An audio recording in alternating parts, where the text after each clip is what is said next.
पूरे संसार में केवल एक ही व्यक्ति है जो आपको सफलता की राह पर पहुंचा सकता है, और वह आप खुद हैं। कौन से लक्ष्य आपको सफलता की यात्रा पर ले जा सकते हैं, यह तय करने से पहले आपको खुद को आंकना चाहिए। अपने मन की गहराई में तलाश करें। आप जीवन से सचमुच जो चाहते हैं उसे अपने अवचेतन से बाहर निकालें।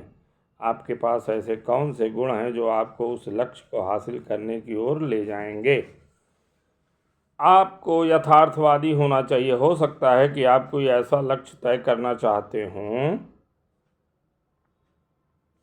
जो वांछित तो है, लेकिन आप में उसे हासिल करने की योग्यता ना हो सकता है या आप फिल्म अभिनेता या ओपेरा सिंगर बनना चाहते हो, लेकिन आप में उसकी आवश्यक प्रतिभा ना हो सकता है कि आपके सपनों का कैरियर ऐसे क्षेत्रों में हो जहां प्रयास करना आपके लिए संभव ना हो। दूसरी ओर हो सकता है कि आपके अंदर ऐसी योग्यताएं और रुझान हो जिनके बारे में आपको एहसास ही ना हो कि वे आप में हैं, और वे आपको एक संतुष्टिदायक व लाभदायक करियर की ओर ले जा सकते हैं। आप यह कैसे पता लगा सकते हैं? अपने भीतर गहराई में झांके, सावधानी से आत्मविश्लेषण करेंगे तो आपको पता चल जाएगा।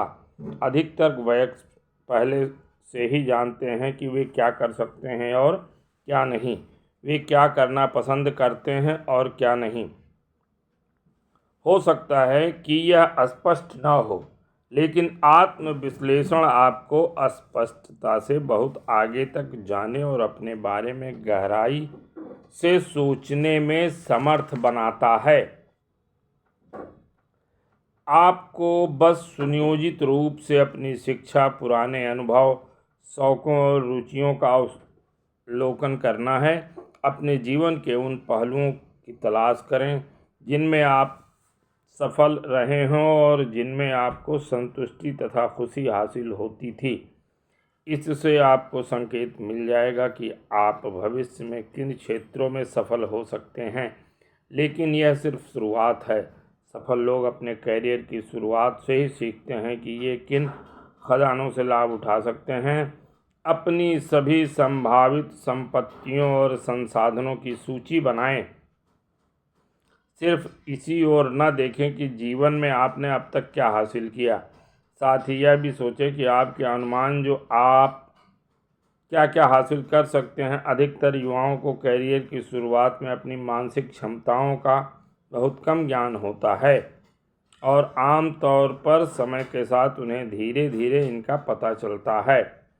अधिकतर लोग कभी भी अपनी योग्यता के छोटे से प्रतिशत से अधिक का इस्तेमाल नहीं कर पाते। नतीजा यह होता है कि वह हमेशा कम तनख्वाह वाले, कम स्तर के पदों पर ही काम करते रहते हैं। ये कभी ऊपर उठ नहीं पाते, वे औसत जीवन में ही घिसटते रहते हैं। हालांकि उनके पास बेहतर शक्तियां होती हैं। अगर इन लोगों को अपने भीतर छिपी शक्तियों का पता चल जाए तो वे श्रेष्ठ पदों पर पहुंच सकते हैं। दरअसल वे कभी भी महत्वाकांक्षा जगाने वाली सही किस्म के माहौल या आवश्यक सामग्री के संपर्क में नहीं आते जो उनके भीतर छिपी महानता की संभावित शक्ति को सुलगा सके। अपनी छिपी हुई क्षमता को पहचानने का एक तरीका स्कूल, नौकरियों और अन्य कार्यों की उन सारी गतिविधियों की सूची बनाना है जिनमें आप बढ़ चढ़ कर हिस्सा लेते रहे हैं। फिर यह सोचें कि इनमें कौन से काम करने में आपको सबसे ज़्यादा आनंद मिला था, किनसे आपको सबसे अधिक संतुष्टि मिली थी और किन्हें करना आपको बहुत अप्रिय लगा था। एक ही लक्ष्य। सफल लोग दृढ़ता से विश्वास करते हैं कि इंसान को अपने लक्ष्य के प्रति पूरी तरह समर्पित रहना चाहिए। जिस संकल्प में कोई शर्त ना हो उसमें जबरदस्त शक्ति होती है। एक प्रबल, प्रगतिशील, सतत उद्देश्य जो अपने पीछे के सारे पुल जला देता है, अपनी राह से सारी बाधाओं को हटा देता है और अपने लक्ष्य पर पहुंच जाता है, चाहे उसमें कितना भी समय लगे, चाहे कितना भी त्याग करना पड़े या कीमत चुकानी पड़े।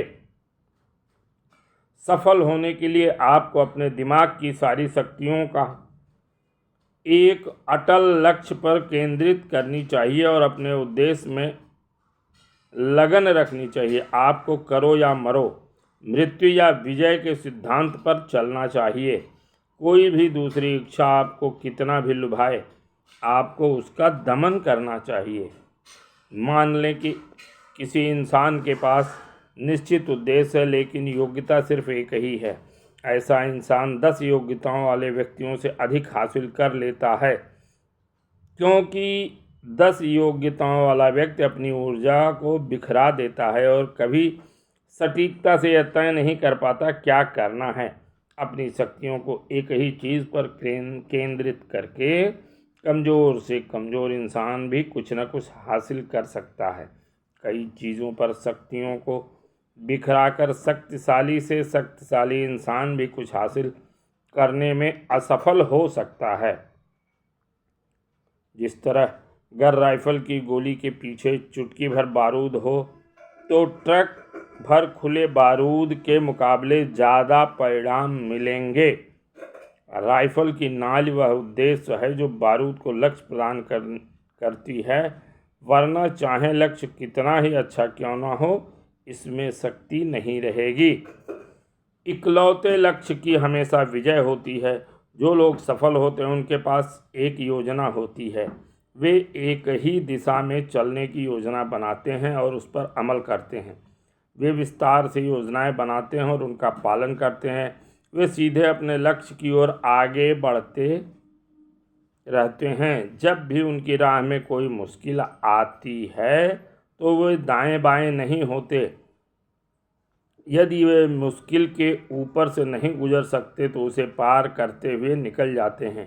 किसी एकाग्र लक्ष्य पर अपनी शक्तियों के निरंतर इस्तेमाल से वे बढ़ती हैं, जबकि बिना लक्ष्य या उद्देश्य के शक्तियों के इस्तेमाल से वे कमज़ोर होती हैं। इसलिए मस्तिष्क को किसी निश्चित लक्ष्य पर केंद्रित कर लेना चाहिए, वरना बैलेंस व्हील के बिना मशीन की तरह वह खुद को नष्ट कर देगा।